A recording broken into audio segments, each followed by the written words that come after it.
बिस्मिल्लाहिर्रहमानिर्रहीम। अस्सलाम वालेकुम नाज़रीन इकराम, मेरी सोनी धरती इस वक्त हालते जंग में है। पूरा मुल्क फौज पाकिस्तान और हुकूमत के शाना बिशाना हिंदू इंतहा पसंदों को मुंह तोड़ जवाब देने के लिए एक जान हो चुका है।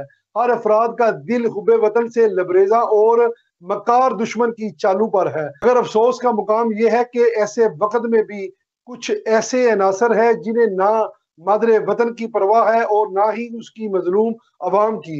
दुश्मन के बयानिए को आगे बढ़ा रहे हैं। पीटीआई के कुछ यूट्यूबर और हमायती बेशर्मी के साथ ये कह रहे हैं कि कौन से पाकिस्तान ने भारत के त्यारे गिराए हैं, कौन सा पाकिस्तान ने हमला किया है, ये सब एक सियासी ड्रामा है। खुदा की लानत ऐसे लोगों पर जो आज भी एक खाली दिमाग शख्स के प्यार में अंधे होकर दुश्मन के बयानिए को जुबान दे रहे हैं और पाकिस्तान के मुहावजों पर जुबान दराजी से बाज नहीं आ रहे। दोस्तों, इस वक्त और भी बढ़ जाता है जब ये शर्मनाक बयानात किसी आम हमैती के बजाय खुद इमरान खान की हमशीरा अलीमा खान जैसे अफराद की जानिब से सामने आया है, जो कहती हैं कि कौन से त्यारे गिराए गए हैं।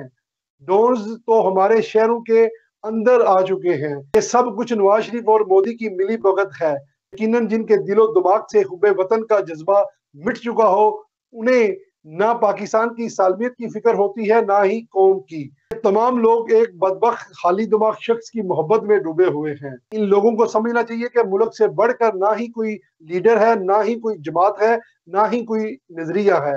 वक्त आ गया है कि हम एक होकर वतन अजीज के दफा के लिए अपना किरदार अदा करें और दुश्मन को ये पैगाम दें कि पाकिस्तान जिंदा है और हमेशा जिंदा रहेगा। अलीमा खान समेत पीटीआई के जो हमायती और यूट्यूब पर जो ये बयानबाजी कर रहे हैं अपने ही मुल्क और अपने ही मुल्क के मुहावजों के खिलाफ, खुदा की लानत ऐसे लोगों पर।